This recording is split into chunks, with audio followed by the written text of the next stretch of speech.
Pido que ahí donde está, ore al Señor y le diga: Señor, háblame. Señor, háblanos, abre nuestro corazón y permítenos escuchar tu palabra, tu voz, estar atentos a ella y ser por ella instruidos. Oremos un momento, Padre. Tuya es la gloria, tuya es la alabanza por siempre y para siempre. Y queremos, Dios, sentarnos, Señor, alrededor de tu palabra, estar quietos, sin interrupciones, Dios, porque sabemos que no hay nada más hermoso, Señor, que estar junto a ti, que escuchar tu voz.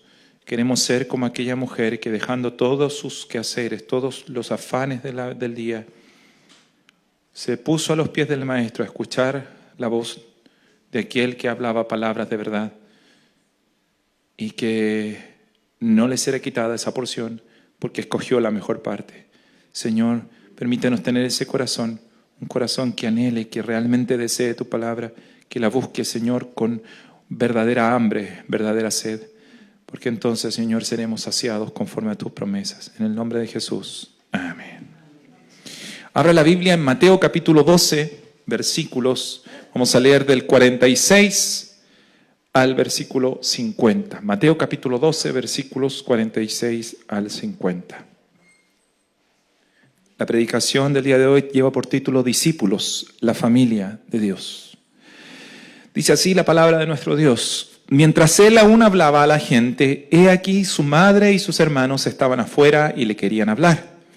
Y le dijo uno: he aquí tu madre y tus hermanos están afuera y te quieren hablar. Respondiendo él al que le decía esto, dijo: ¿quién es mi madre y quiénes son mis hermanos? Y extendiendo su mano hacia sus discípulos, dijo: he aquí mi madre y mis hermanos, porque todo aquel que hace la voluntad de mi Padre que está en los cielos, ese es mi hermano y mi hermana y mi madre.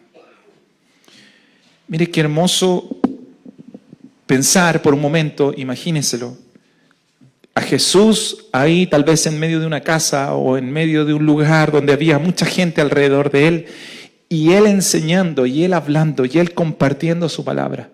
Dice la Biblia que todos se admiraban de Jesús porque les hablaba como quien tiene autoridad. Imagínense lo que tiene que haber sido, sin micrófono, predicarle en una ocasión a más de 5,000 hombres, sin contar mujeres y niños, dice la Biblia. O sea, tal vez unas 10,000 personas que tenían que guardar un silencio tremendo para escuchar, pero no se iban de ese lugar. No se iban porque querían escuchar a Jesús. Jesús hablaba y la Biblia dice que aún sus enemigos no podían contradecirle, no podían ir en contra de su enseñanza, ni podían detenerlo. En una ocasión, como ya lo hemos mencionado, fueron enviados alguaciles a tomar preso a Jesús y volvieron con las manos vacías. Y quienes los habían mandado le dijeron: ¿pero por qué no lo trajeron? Si acaso le dijimos que lo trajeran. Y la respuesta de ellos es extraordinaria porque dice: nunca hemos oído hablar hombre así. ¿Cómo le vamos a apresar? Jamás hemos escuchado a un hombre que hable como él habla. Imagínense lo que tiene que haber sido haber estado ahí, alrededor de Jesús, escuchando su voz, escuchando sus palabras. Cómo ardía, dice la Biblia, el corazón dentro de ellos cuando Jesús les exponía las Escrituras. Aún aquellos que estaban ciegos, aún aquellos que estaban en depresión, aún aquellos que estaban tristes. Cuando escuchaban a Jesús, algo empezaba a arder en su interior, algo empezaba a cambiar en su interior. Y parece que todo lo demás dejaba de importar y de existir. Lo único que importaba era escuchar al Maestro. Y Jesús estaba dedicado a esta labor de enseñar, de predicar. Pero en este evento, curiosamente, Jesús es interrumpido. Y es interrumpido por algo que humanamente nosotros le daríamos mayor valor que cualquier cosa. Era la mamá. No sé si era el día de la mamá, pero era la mamá de Jesús. Eran los hermanos de Jesús quienes querían hablarle. Mire, fíjese que el detalle que dice: mientras él aún hablaba a la gente. Notamos que la principal actividad de Jesús no era sanar enfermos, aunque lo hacía en gran manera. No era hacer milagros, Aunque todos estaban revolucionados por los milagros que Jesús estaba haciendo, ¿cuál era la principal actividad o función que Jesús hacía? Predicar la palabra, enseñar. Hay un episodio en el Evangelio según San Marcos, en el capítulo 1, que dice que la Biblia, que Jesús entró a la casa de Simón Pedro y estaba la suegra de Pedro con fiebre. Y Jesús sanó a la suegra y se corrió muy rápido la voz porque toda esa noche se agolpó, se llenó de personas que querían, llevaron a todos los enfermos, a todos los endemoniados, y Jesús pasó la noche sanando a muchos. Dice, a muchos. Y siendo muy de mañana, muy temprano, Él se fue a orar. No se quedó durmiendo, aunque tenía todo el derecho a descansar, sabía que había algo más importante y se fue a orar. Eso es para que vayamos aprendiendo de nuestro Maestro respecto a las prioridades. Y se fue a orar. Pero en el versículo 36 de Marcos capítulo 1 dice lo siguiente. Y lo buscó Simón y los que con él estaban, y hallándole le dijeron, todos te buscan, Jesús, eres muy popular después de todo lo que hiciste. Todos quieren ver tus milagros, tus señales. Pero el versículo 38 dice claramente, Él les dijo, vamos a lugares vecinos para que predique también allí, porque para esto he venido. El Señor tenía claro que su misión en la tierra, aunque Él hacía milagros, aunque Él se compadecía de la necesidad de las personas, su misión principal era predicar el Evangelio, era enseñar. Vemos que no había compromiso más importante en la agenda del Señor que anunciar el Evangelio de perdón, de misericordia, del reino de los cielos. Entonces, estando Jesús entregado a esta enseñanza, se acercaron la madre y sus hermanos, tal vez inquietos por los acontecimientos recientes de liberaciones de demonios, tal vez por consultarle cosas domésticas, no lo sabemos, tal vez asustados por esto que los fariseos estaban persiguiendo tanto a Jesús. El texto no nos dice en qué era específicamente lo que ellos querían hablar con Jesús, pero sí nos da un detalle muy interesante. Dice, he aquí su madre y sus hermanos, ¿dónde estaban? Estaban afuera. Estaban afuera y le querían hablar. No sabemos si fuera de la casa donde estaba Jesús o fuera de la multitud que rodeaba a Jesús, pero el caso es que los que por razones naturales un día fueron muy cercanos a Jesús, sus hermanos, su propia madre, y que tuvieron acceso directo a Jesús, hoy, en este momento, ya no pueden acercarse a Él. Ya están lejos, ya están afuera. Mire ese detalle. Ellos que un día estaban ahí con acceso directo, ahora que el Mesías es manifestado, ya no están con Él, sino que están lejos de Él. Aunque quieren acercarse, no pueden hacerlo. Por causa de una multitud de personas hambrientas por oír al Cristo. Eran tantos los hambrientos, eran tantos los que querían escuchar al Mesías, que no daban lugar a que pudiera alguien pasar entre medios. Entonces, una persona, un anónimo, viene, versículo 47, y le dice, he aquí tu madre y tus hermanos están afuera y te quieren hablar. Un hombre cualquiera, no sabemos quién es, pero va e interrumpe la cátedra del maestro. Jesús estaba enseñando. Entonces este hombre lo interrumpe con algo que a lo mejor para este desconocido consideraba iba a tener prioridad, esperando tal vez que Jesús detuviera su cátedra, para atender a su madre y a sus hermanos que le querían hablar. Humanamente hablando, eso es lo que cualquiera de nosotros tal vez habría hecho o habría pensado. No, la mamá tiene prioridad. Más encima hoy día es el día de la mamá, así que vamos a dejar de ir a la iglesia y nos vamos a quedar este domingo en la casa con la mamá porque es el día de la mamá. No, eso no lo graben eso. No, Jesús va a detener lo que está haciendo, va a detener de hacer, de predicar, de enseñar, porque tiene que atender a sus hermanos, tiene que atender a su madre. Pero nuestro Señor, con una sabiduría tan maravillosa, no desperdició ningún momento para darnos enseñanza y para abrirnos la mente y el corazón para que entendiéramos su mensaje y su palabra. Mire, la Biblia dice que ni aún sus hermanos creían en Él. Así que lo más probable es que la interrupción no era por una necesidad espiritual. Probablemente los hermanos y la madre no iban a buscar a Jesús porque ellos también querían escuchar la palabra, sino tal vez por cualquier otra razón ajena completamente a lo espiritual.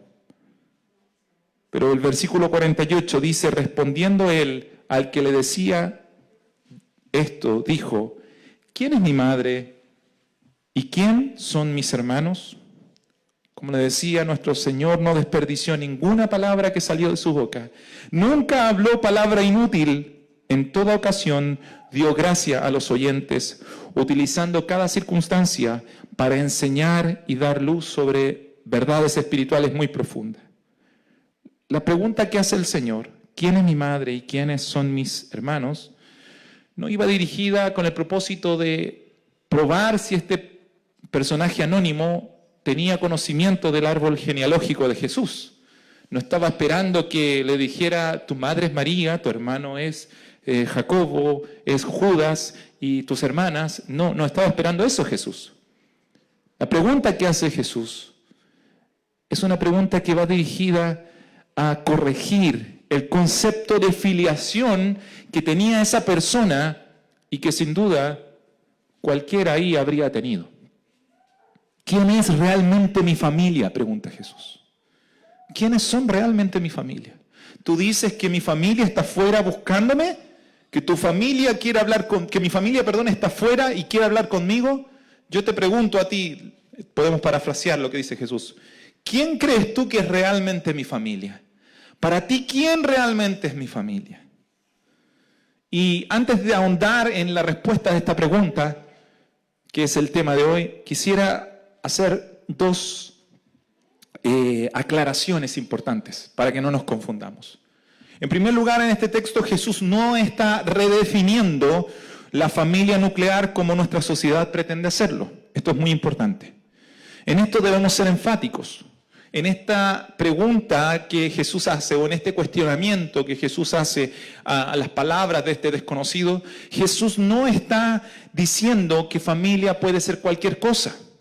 Una familia es aquella unidad creada por Dios en la cual un hombre se une a una mujer y juntos dan a luz hijos, los cuales van a ser cuidados por este padre y esta madre hasta que estos tengan edad suficiente para formar una nueva familia. Eso es familia. Otra cosa puede parecerse o puede llamarse hasta cierto punto como una familia, pero familia es esto. Y debemos ser enfáticos en esta defensa. Génesis capítulo 2, versículo 24 dice, por tanto dejará el hombre a su padre y a su madre y se unirá a su mujer y serán una sola carne.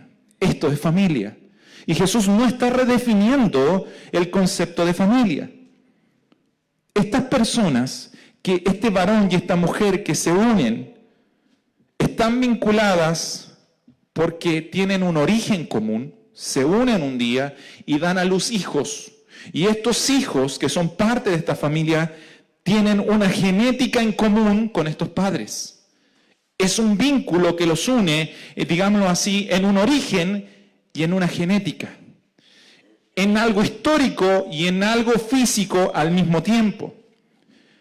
Esto no quiere decir, mi hermano, que alguien adoptado no puede ser considerado un familiar, sino que lo que estoy queriendo decir es que este núcleo formado por un padre y una madre que dan a luz hijos pueden recibir y se le pueden añadir personas que se integran como ramas que se injertan a un tronco.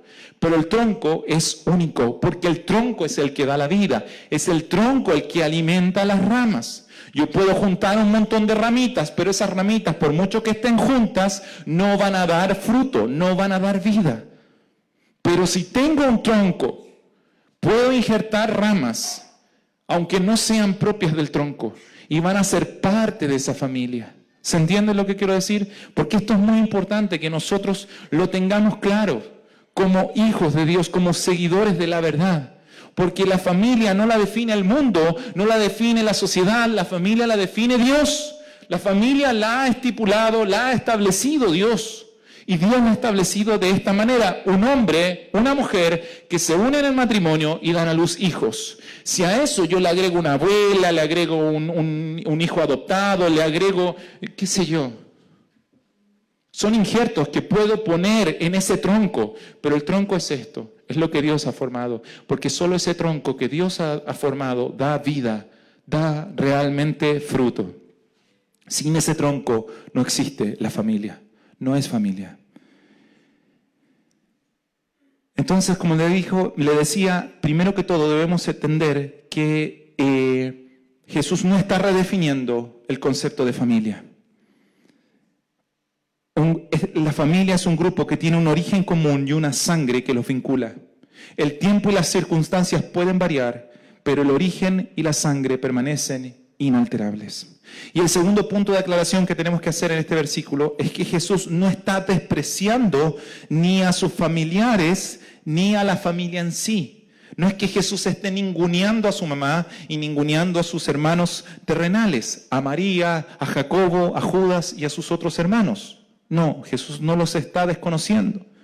No está desconociendo o restando la importancia o prioridad que un familiar tiene. Al contrario, Jesús está deteniendo su cátedra, está deteniendo su enseñanza, respondiendo a la interrupción que le están haciendo por causa de sus familiares.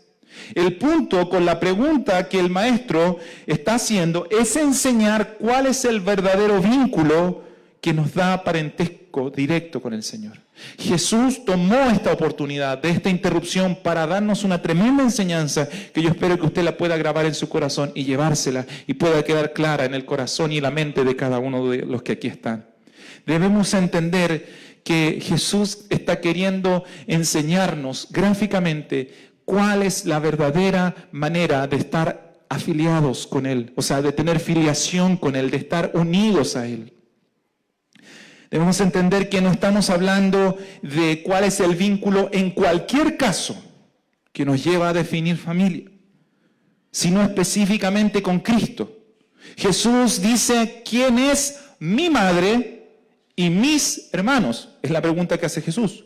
No está preguntando quién es nuestra madre y quién es nuestros hermanos. Él está haciendo la aclaración respecto al vínculo hacia su persona. Y esto es muy importante para que no nos equivoquemos, porque la respuesta nos involucra mucho a nosotros, a los que estamos aquí, y es muy trascendental para todos los que hemos venido aquí a este lugar. Versículo 49 dice: y extendiendo su mano, ¿hacia quién? Hacia sus discípulos, dijo: he aquí. ¿Dónde estaban sus familiares? Con Él. Pero ¿dónde estaban los que se supone que eran sus familiares, pero terrenales? Estaban afuera. He aquí mi madre y mis hermanos. Qué maravilloso es eso. Qué maravilloso es eso. Jesús señala a sus discípulos como los verdaderos miembros de su familia. Y esto es de suma trascendencia.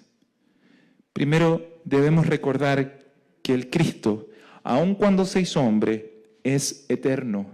Él viene del cielo y es antes que todas las cosas. La Biblia dice que por Él fueron hechas todas las cosas. Por lo tanto, el vínculo real que une a una persona con Él no puede ser un vínculo natural o terrenal, como la sangre o el apellido, sino uno celestial y uno del Espíritu. Porque Él es el que vino del cielo.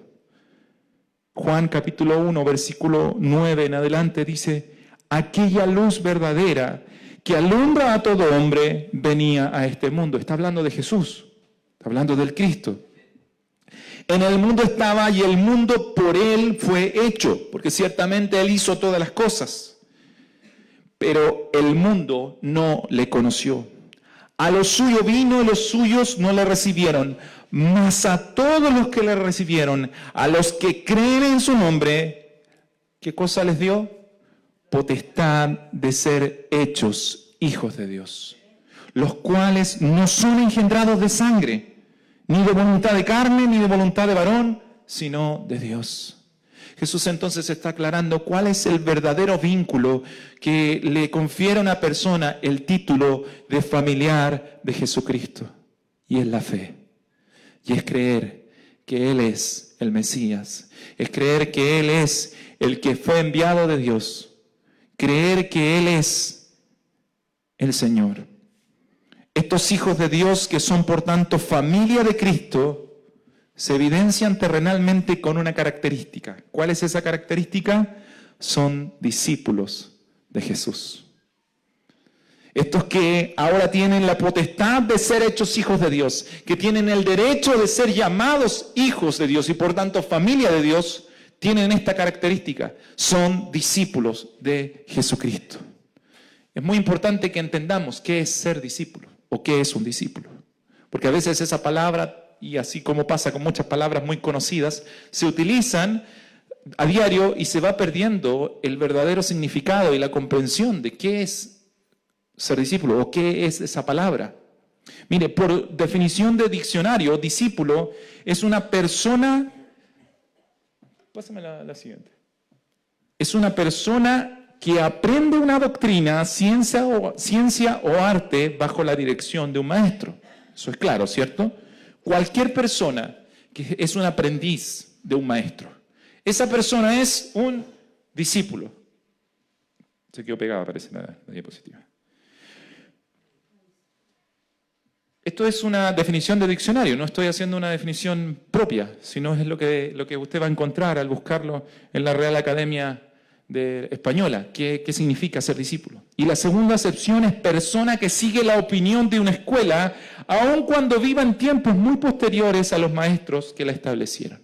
O sea, un discípulo puede ser alguien que es contemporáneo al maestro y está sentado con él, escuchando su enseñanza, o es alguien que vino mucho tiempo después, como nosotros, pero que se sienta a escuchar la enseñanza del mismo maestro, se nutre con la misma enseñanza de ese maestro, aun cuando ese maestro haya estado muchos años antes. Qué maravilloso es esto. Porque entonces Jesús no se estaba refiriendo exclusivamente a los que ese día estaban sentados ahí. Así como Él oró en Juan capítulo 17, Él ora por sus discípulos y dice, no te ruego solo por estos, sino por los que han de creer en mí por la palabra de estos. Jesús está llamando familiar suyo no solamente a Pedro, Juan y a los otros que estaban junto a Él, sino a todo aquel que escucha su palabra, que aprende su palabra y sigue su doctrina. ¿No se alegra usted de escuchar eso? Qué maravilloso saber esto. En este caso, entonces, un discípulo de Cristo es aquel que aprende y sigue la doctrina de Jesucristo. Pero necesito que hagamos 3 puntos para diferenciar el verdadero discípulo del falso discípulo. Porque la verdad es que, como les decía, a veces la palabra discípulo aguanta mucho. Se utiliza de manera simple y cotidiana y pareciera que podemos llamarnos discípulos o podemos llamar a alguien ser discípulo o ser cristiano, que tendría el mismo sentido, pero realmente no serlo. Mire, en primer lugar, el verdadero discípulo es aquel que vive, cuya existencia gira en torno a Cristo, porque ha creído en Él y que Cristo es lo que su alma realmente necesita. ¿Qué hacían estas personas del tiempo del primer siglo, ahí en Capernaum y en esa tierra, que fueron llamados discípulos? ¿Qué hicieron? Dejaron sus actividades diarias, dejaron sus compromisos. ¿Por qué? Por sentarse alrededor del maestro y escuchar su voz y aprender de él. No eran personas que fueron simplemente por el milagro y después se devolvieron. Esos no eran discípulos. Esto es muy importante. Porque así hasta el día de hoy hay personas que vienen a Cristo, vienen a la iglesia con una petición y cuando tienen la respuesta de su petición, se van y no los volvemos a ver. Ese no es un discípulo. Esa es una persona que recibió un milagro, una misericordia de Dios, pero no es un discípulo. El discípulo deja lo que está haciendo y se sienta a los pies del maestro porque quiere aprender de él, quiere escuchar su voz. No quiere ser interrumpido con otras cosas. Quiere estar ahí para saber qué es lo que dice su maestro, porque entiende que eso es lo que realmente necesita. Miren, Marcos capítulo 3, versículo 34, la misma situación, pero explicada por Marcos. Marcos nos da este detalle, dice, y mirando a los que estaban sentados alrededor de él, dijo, he aquí mi madre y mis hermanos. Qué hermoso es eso. Mirando a los que estaban sentados alrededor de él, porque eso es un discípulo. Es alguien que sienta su vida alrededor de Cristo. Sienta su corazón, su alma, está alrededor de Cristo, alrededor de su palabra. El discípulo no es alguien que ocasionalmente va los domingos a la iglesia, que celebra alguna fiesta cristiana o de repente ora cuando está en aflicción. Un discípulo es aquel que ha dejado sus redes, sus propios planes para buscar los planes de Dios.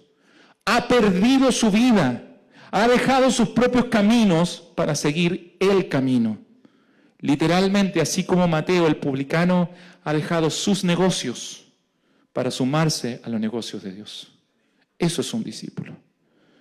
Segunda característica para diferenciar entre un verdadero discípulo y un falso discípulo es que el verdadero discípulo escucha y aprende las enseñanzas de Jesús.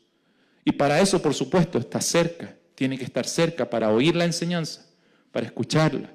Pero él pone atención, pone oído, escucha, pone oído a la enseñanza de Jesús.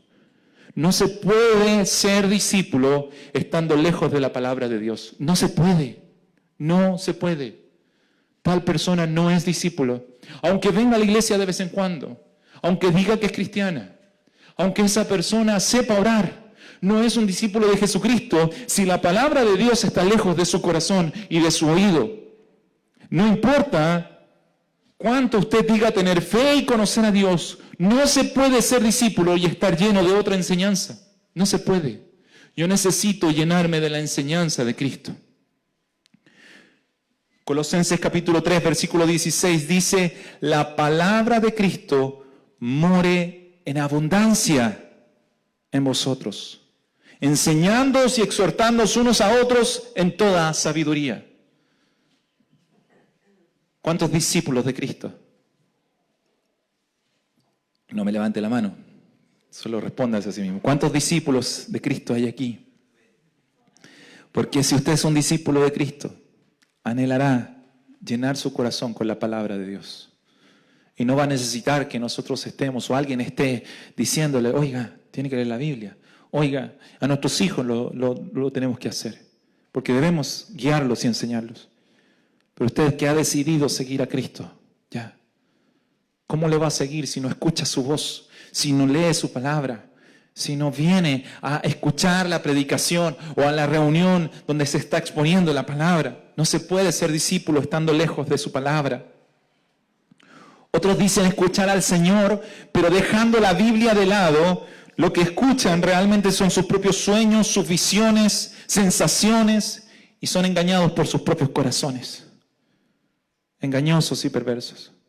Y aseguran que Dios les ha dicho que tienen que dejar a su esposa y casarse con otra. Cosas tan absurdas como eso, ¿sí? Usted lo escucha hasta de superapóstoles. O que Dios les ha dicho que tienen que pedirle a la iglesia que les compre un auto nuevo. Y sí, también lo han llegado a decir. O que Dios les ha dicho que tienen que pagarle un jet privado, porque Dios le ha mostrado, Dios le ha hablado. Han dejado la palabra de Dios. Dicen ser discípulos de Dios, pero no lo son. Porque han dejado la voz del Maestro. A estas personas debo decirles, ustedes no son discípulos de Jesús. Son discípulos de sus propios corazones, de sus propias concupiscencias, de su propia avaricia, pero no del Señor. Porque el verdadero discípulo también, y este es el tercer punto, lleva a la práctica las enseñanzas de su Maestro, por definición. No de manera perfecta, y esto es importante que lo digamos, pero procura hacerlo cada vez mejor. Como todo aprendiz, no es capaz de imitar a su maestro a la primera, a veces ni a la segunda ni a la tercera. Pero una cosa hace: continúa mirando a su maestro, continúa escuchándolo y continúa deseando ser como él, porque es un discípulo. Porque es alguien que ha entendido que su maestro es lo que su alma, su vida necesita, la enseñanza de su maestro. Mire, este discípulo comete errores, tiene que volver a empezar muchas veces, pero una cosa hace: continúa imitando a su maestro hasta el último de sus días, tratando de ser como él, manteniendo la mirada fija en él para imitarlo, puestos los ojos en Jesús, el autor y consumador de nuestra fe. Este es un verdadero discípulo. Pero no debemos equivocarnos, mis hermanos. Imitar a Cristo no significa hacer milagros como Él los hizo. No, hay quienes creen eso y se equivocan rotundamente. Piensan que ser discípulo de Jesucristo es entonces hacer las mismas sanidades que Jesús hizo. No, mi hermano, qué bueno que no es así. Porque entonces ninguno de los que aquí estamos calificaría. No vemos en el Sermón del Monte ninguna enseñanza de cómo hacer milagros. En todo el Sermón del Monte Jesús nunca dijo: mire, pongan la mano de esta manera, echen cierta cantidad de aceite, hagan esta oración y va a sanar. Pero Jesús sí enseñó en el Sermón del Monte a perdonar, a amar, a acudir al que estaba en necesidad y a vivir una vida en santidad. Porque imitar al Maestro es principalmente imitar cómo vivía el Maestro y cómo vivió Jesús en santidad. Ser discípulo de Jesús es imitar su santidad. Efesios capítulo 4, versículo 17 en adelante dice: esto pues digo y requiero en el Señor. El apóstol Pablo predicando, enseñando, dice: que ya no andéis como los otros gentiles, que andan en la vanidad de su mente, teniendo el entendimiento entenebrecido, ajenos de la vida de Dios por la ignorancia que en ellos hay. No conocen la doctrina, no conocen la enseñanza de Jesús. Son ignorantes de la palabra de Jesús y por esto viven en la vanidad de su mente, en su propio pensamiento, en sus propias ideas. No conocen la doctrina, no conocen la santidad de Dios, de Jesús. Sus corazones están duros, endurecidos para oír al Maestro. ¿Y cuál es la consecuencia de esto? Versículo 19 dice: a los cuales, después que perdieron toda sensibilidad, se entregaron a la lascivia para cometer con avidez toda clase de impureza. El fruto de su desconocimiento de la verdad y de la santidad, de la enseñanza de Jesús, fue que se entregaron a la lascivia, fueron entregados a su propio corazón pecaminoso y cometieron con avidez toda clase de impureza. Entre estos podemos decir: estábamos también nosotros, pero Cristo nos salvó. Y estamos viendo a nuestro Maestro. Y mire lo que dice el versículo 20 después de Efesios capítulo 4. Dice: mas vosotros no habéis, ¿qué? Aprendido así de Cristo. ¿A quién le está hablando Pablo? A discípulos, porque son los discípulos los que aprenden. Mas vosotros no habéis aprendido así a Cristo, si en verdad le habéis, ¿qué? Oído, porque el discípulo escucha a su maestro y habéis sido por él enseñados. Esta es la pregunta que debemos hacernos. ¿Estamos nosotros realmente oyendo a Jesucristo? ¿Estamos nosotros realmente siendo enseñados por Jesucristo o estamos oyendo nuestro propio corazón? Eso es lo que escuchamos siempre en el mundo, en las películas. Sigue tu corazón. Escucha tu corazón. Y el desastre de muchas vidas es precisamente ese. Que han escuchado su corazón y su corazón engañoso y perverso los guió por un camino que parecía recto, pero su fin fue de perdición, fue de destrucción. Perdieron su familia, perdieron su casa, perdieron todo. ¿Por qué? Por seguir su corazón. ¿Qué le dice este mundo que está envanecido? Como dice este pasaje de Efesios, sigue lo que estás sintiendo. Lo importante es que te sientas bien. Sigue tu intuición, tu corazón. Pero el discípulo de Cristo no actúa de esa manera. No anda en la corriente de este mundo. ¿Qué hace el discípulo de Jesucristo? Oye al Señor, aprende de Él e imita a su Maestro, conforme a la verdad que está en Jesús. Versículo 22. En cuanto a la pasada manera de vivir, despojaos del viejo hombre que está viciado conforme a los deseos engañosos, conforme a un corazón engañoso. Mire, si hay algo peligroso en su vida y en mi vida, ¿sabe lo que es? Nuestro propio corazón.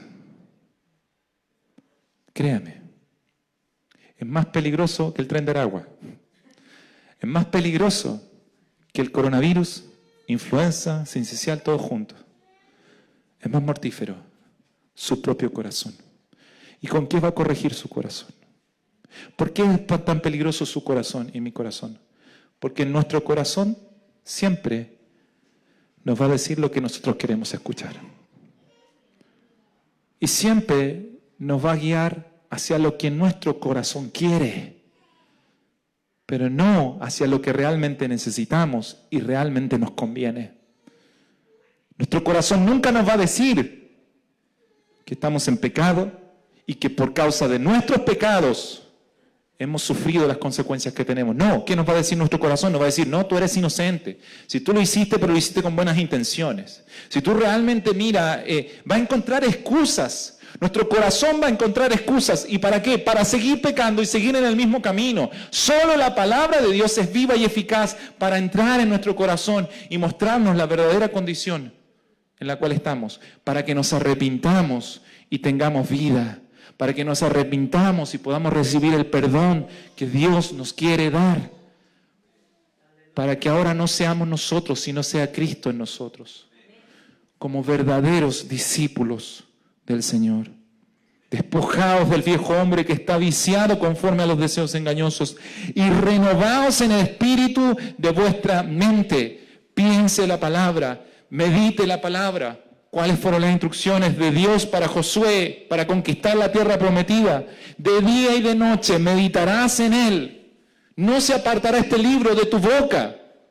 Vas a meditar en él, vas a pensar en él, vas a estar leyéndolo una y otra vez, lo vas a repetir. ¿Y cuál fue la instrucción que Dios le dio al pueblo de Israel? Repítanle esto a sus hijos, enséñenle a sus hijos. ¿Sabe qué es maravilloso cuando usted le lee la Biblia a sus hijos? No, a veces quisiera y piensa, la irán a entender, irán a comprender. Hay cosas que hasta para mí son difíciles de entender. Pero es maravilloso cuando sus hijos dan respuestas y uno dice, wow, entendió mejor que yo. Supo hablar, supo responder. Y yo sé que la palabra de Dios sembrada en el corazón de nuestros hijos un día va a marcar su camino. Va a ser más fuerte que el reto que yo le pueda dar. Va a ser más fuerte que la varilla que hoy uno pudiera usar. No uso varilla, pero aunque ganas a veces no me faltan.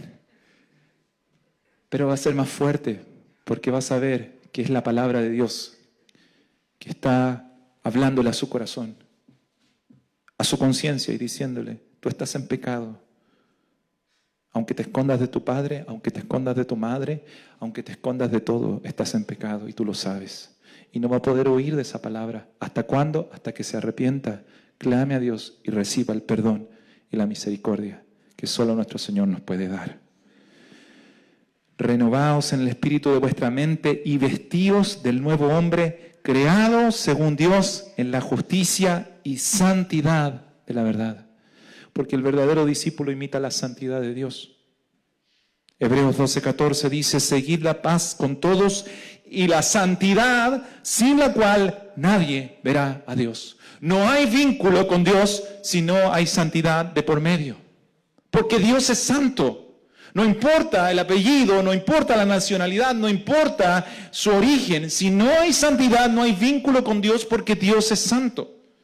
¿Qué haremos entonces? Porque somos todos pecadores. Creer precisamente en el mensaje de Jesucristo.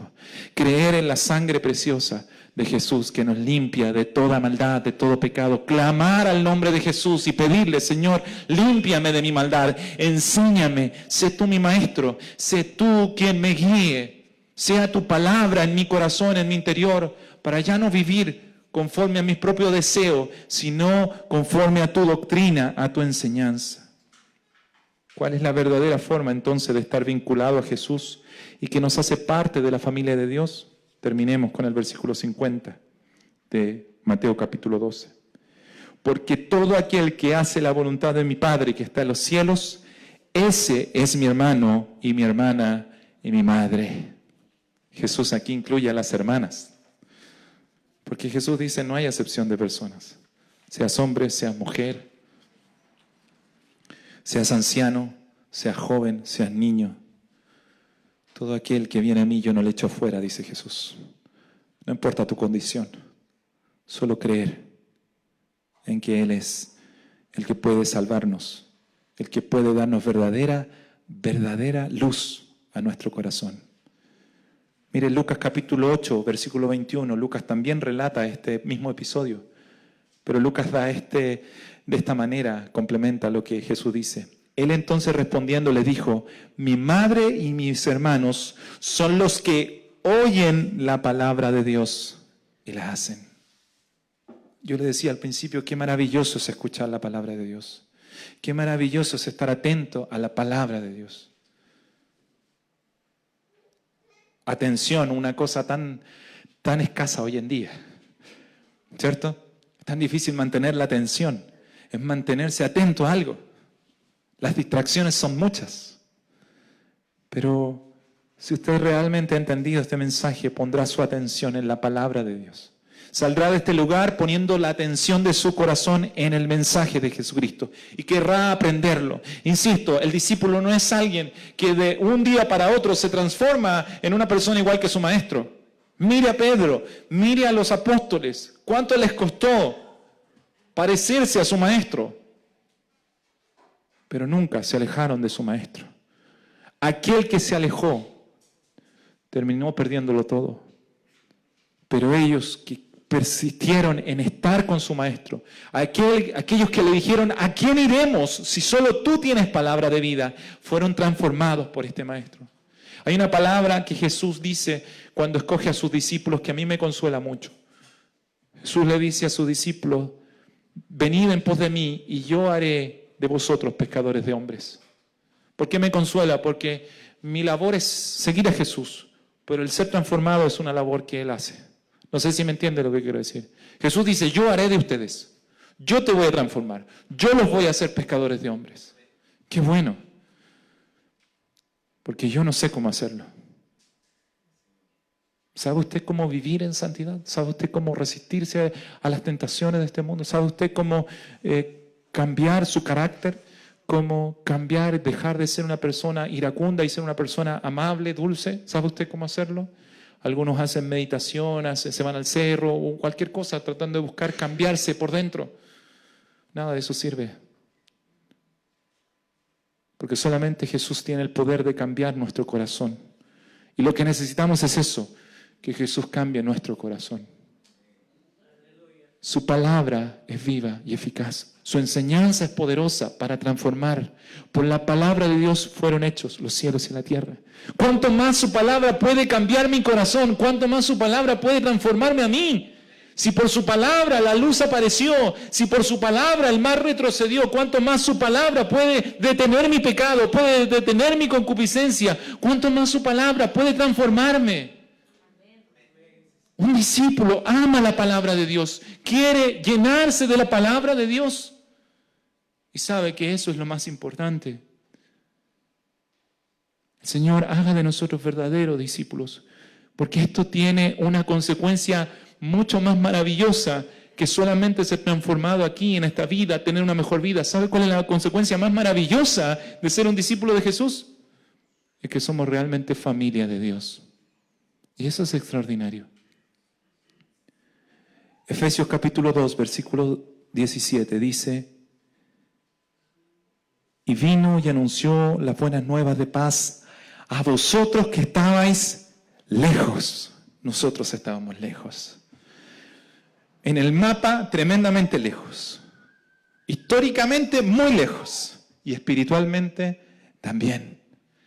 Pero su palabra, gloria a Dios, el mensaje de Jesús ha llegado a su vida. Y el mensaje de Jesús es que Él ha prometido que los que creen en Él, aunque estén muertos, vivirán. Que del interior de aquellos que creen en Él correrán ríos de agua viva.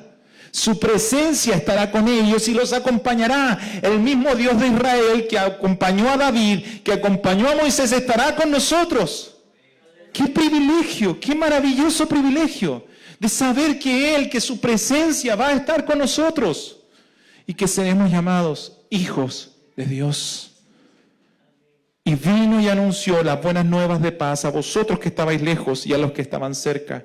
Porque por medio de Él, los unos y los otros, judíos y no judíos, cercanos y lejanos, todos nosotros tenemos entrada por un mismo Espíritu al Padre. Así que ya no sois extranjeros ni advenedizos, sino conciudadanos de los santos y miembros de la familia de Dios. ¿Cómo no alegrarnos y cómo no desear estar más y más cerca de nuestro Maestro, de nuestro Señor? Si esto no solamente nos confiere una vida de paz, sino que el título de familia de Dios. Alégrese, mi hermano, gócese y llore al mismo tiempo, porque somos inmerecedores de esto, pero por la fe en Jesús, es que somos llamados miembros de la familia de Dios. Todos los que han oído el mensaje de Jesús y han creído en su palabra, tenemos un origen común. Hemos nacido del Espíritu. Y todos nosotros, judíos y no judíos, tenemos entrada por un mismo Espíritu al Padre, por el Espíritu de Dios, del Dios verdadero, el Dios de Israel, al que bien hacemos en llamar Padre, Padre nuestro. Y tenemos una misma sangre fluyendo por nuestras almas. La sangre del Hijo de Dios que cubre nuestra maldad y nos limpia de todo pecado. Todos aquellos que hemos creído en aquel que Dios envió, bien hacemos en llamarnos hermanos. Porque Dios ha dicho que nos ha dado la potestad de ser hechos hijos de Dios.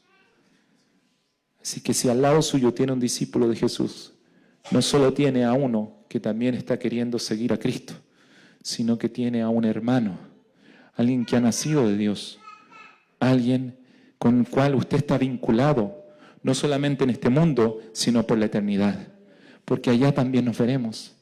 Y esta es entonces realmente nuestra familia. No somos familia porque suena bonito. Hay muchos clubes sociales que dicen somos familia. Aquí en Illapel yo he escuchado un concepto bastante peculiar. No sé, hablan la familia teresiana, a todos los que forman parte del Colegio Santa Teresa. Peculiar porque en realidad nunca había escuchado que un colegio se llamara así, se relacionaban de esa manera. Pero el punto es que eso es algo temporal y circunstancial. Fueron a un mismo colegio, tuvieron actividades en comunes y por eso dicen la familia. Pero eso no es una familia realmente. No hay realmente un vínculo que va a permanecer. Nosotros sí. Tenemos un vínculo que va a permanecer por la eternidad. Hemos sido comprados por la misma sangre y hemos sido adoptados por el mismo Padre. Hermano, su hermano que tiene al lado, igual que usted, no sabe imitar tal vez a su maestro completamente. Y en algunas cosas todavía se equivoca. Téngale paciencia. Téngale paciencia. Y si usted es mayor, ayúdele. Ayúdele a caminar. Ayúdele a limpiar las heridas cuando se cae. Ayúdele a controlar el carácter. Pero sepa que también es su hermano y ámele como su hermano. Amémonos como nuestros hermanos. Concluyamos y terminemos para no cansarnos. 7 puntos de conclusión. La primera labor del Señor Jesús en la tierra fue predicar, no hacer milagros. Por lo tanto, la principal respuesta que Él busca de nosotros es que oigamos su voz y creamos en su mensaje. Si lo principal que Él hizo fue predicar, lo principal que nosotros debemos hacer entonces es escuchar su voz. Segundo, Jesús usó la interrupción de sus familiares para enseñar magistralmente cuál es el verdadero vínculo que une a cualquier persona con Él. Con esto no redefine el concepto de familia, sino que nos revela una gloriosa verdad. Tercer punto, el verdadero miembro de la familia de Jesús no es el que tiene un vínculo sanguíneo de nacionalidad o de tradición con Él, sino cualquiera y todo aquel que ha creído que Jesús es el ungido de Dios. Es el Salvador y por tanto sigue su doctrina, sigue sus enseñanzas, constituyéndose un discípulo de Jesucristo. Cuarto punto, perdón. El verdadero discípulo ahora vive en torno a Cristo. Escucha y aprende las enseñanzas de su Maestro y es un imitador de la vida santa del Hijo de Dios. Aunque no de manera perfecta, busca con perseverancia ser como su Maestro. Busca en la palabra de Dios, esto es la Biblia, la voz de su Maestro. No en sueños, visiones y pensamientos engañosos de su corazón, sino que en las sagradas Escrituras, pudiendo entenderlas mediante el Espíritu Santo que le es concedido a todo aquel que cree en Jesucristo. Quinto, el verdadero discípulo es también verdaderamente hijo de Dios y puede llamar a otros discípulos sus hermanos, porque tienen un origen común, han nacido del Espíritu, una misma sangre los limpia y un mismo Padre los cobija, el Padre del cielo. Sexto, no necesitamos circuncidarnos para ser parte de la familia de Dios. No necesitamos ser judíos. Eso de nada sirve. Solo la fe en Jesucristo. Solo por medio de su sangre que somos adoptados hijos de Dios. No necesitamos ponernos corbata, ropa formal para ser verdaderos discípulos de Cristo, sino oír su palabra y obedecerla y ponerla por obra, imitando la santidad de nuestro Señor. Y el último punto es una pregunta. ¿Es usted un verdadero discípulo de Cristo? Si lo es, gócese, porque Jesús lo llama su familia. Si hay alguien aquí que aún en la intimidad de su corazón reconoce, yo no soy un discípulo de Jesús. Yo he vivido conforme a mi propia palabra. Yo he vivido según mis propios pensamientos y no he seguido a este Maestro. Yo le hago la invitación y no se la hago yo, se la hace Cristo, porque Él ha querido que usted esté aquí hoy. Y le hago la invitación a hacerse un discípulo de Jesucristo, a venir y creer en su sacrificio. ¿Sabe? Jesús murió en la cruz para que nosotros pudiéramos ser perdonados y pudieran nuestros pecados y todas nuestras culpas que bien merecen ser castigadas, puedan ser perdonadas. Él recibió nuestro castigo, pero no para que vivamos ahora a nuestra manera y volvamos a vivir de cualquier forma pecando y haciendo nuestra voluntad, sino para que ahora podamos seguir a Jesús y hacer su voluntad. Si usted desea ser discípulo de Jesucristo, es el Señor el que le hace la invitación. Es el Señor el que le dice, este es el día. Este es el día que yo te estoy llamando y te estoy diciendo, ven, sígueme. Ven, sigue mi enseñanza, sigue mi doctrina. Quiero pedirle que todos podamos orar. Y si hay alguien aquí que quiere responder a este llamado al Señor, hágalo en su corazón. Y mientras oramos, dígale al Señor, Señor, yo quiero ser tu discípulo. Yo quiero seguirte. Yo ya no quiero vivir más según mi voluntad. Yo ya no quiero vivir siendo yo quien decide por dónde seguir, por dónde avanzar, qué es lo bueno, qué es lo malo. sino que quiero seguir tu doctrina, quiero seguir tu enseñanza. Quiero ser alguien que se sienta a tus pies y cuya vida gira en torno a ti. Cierra sus ojitos, que cada uno pueda cerrar sus ojos. Y mis hermanos, discípulos del Señor, oren también, recordando cómo ustedes fueron llamados un día. Y pídale al Señor que también toque el corazón de quienes se reconocen que no han vivido como discípulos, pero que desean serlo. Porque nosotros entramos sin merecerlo, sin haberlo ganado, solo por gracia. De la misma manera es para todos, solo por gracia, solo por la fe, solo por Cristo es que podemos ser reconciliados, ser perdonados e ingresar a la familia de Dios. Bendito sea nuestro Señor, bendito sea nuestro Señor. Y aquellos que ya son discípulos, que ya han creído y han caminado, pídale a su Maestro que les enseñe, que les ayude, que los perfeccione.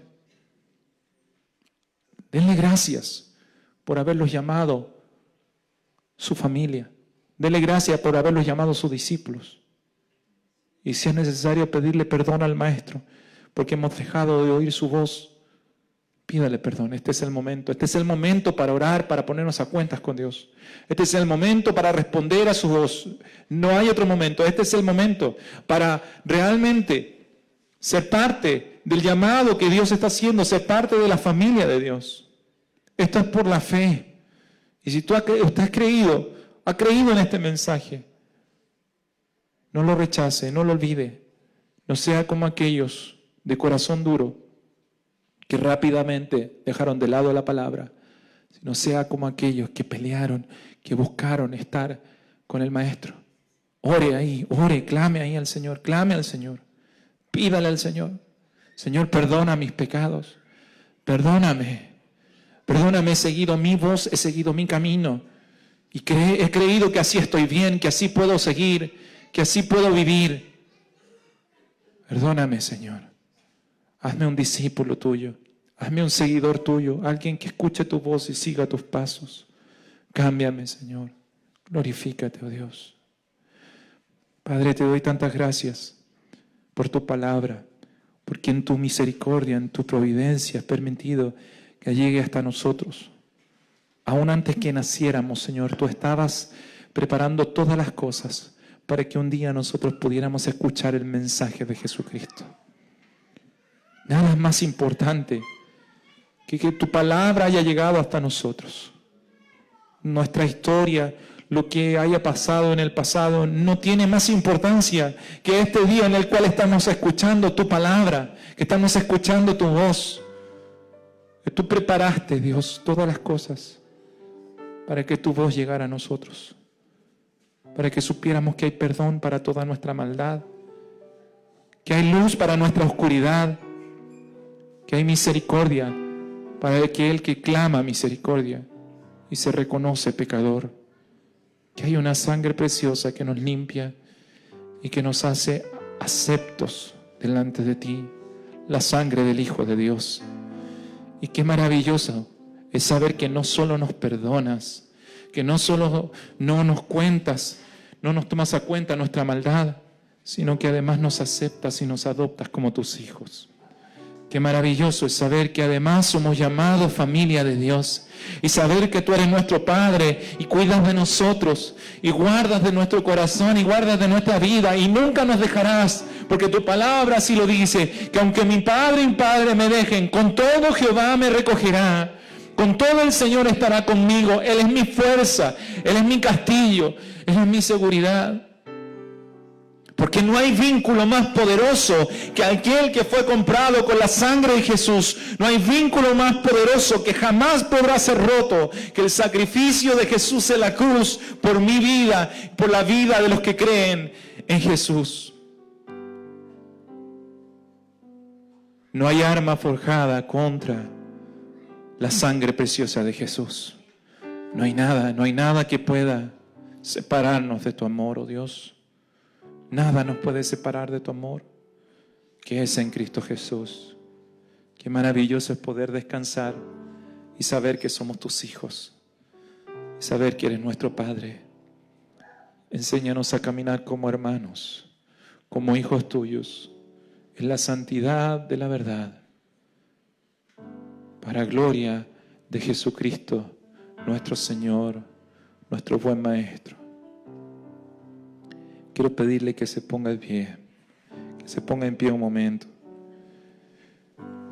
y le dé gracias y alabe a Dios porque Él es bueno, porque Él no ha venido a condenarnos, y que de pie delante de Él pueda decirle al Señor: Señor, gracias, porque no viniste a condenarme,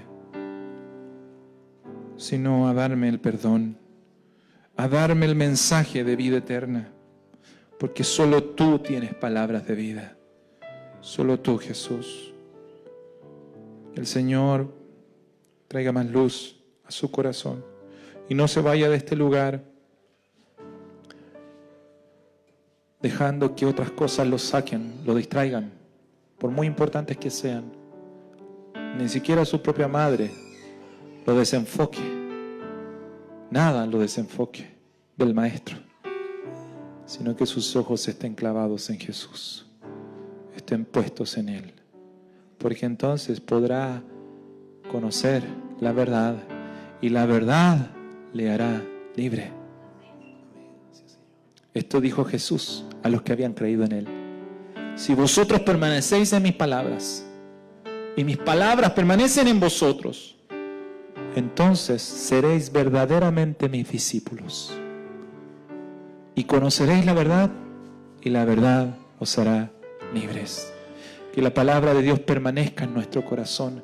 Aférrese a ella, aférrese a su verdad, aférrese al mensaje de Jesús y será verdaderamente libre, verdaderamente libre. Gracias, Señor. Gracias, Señor.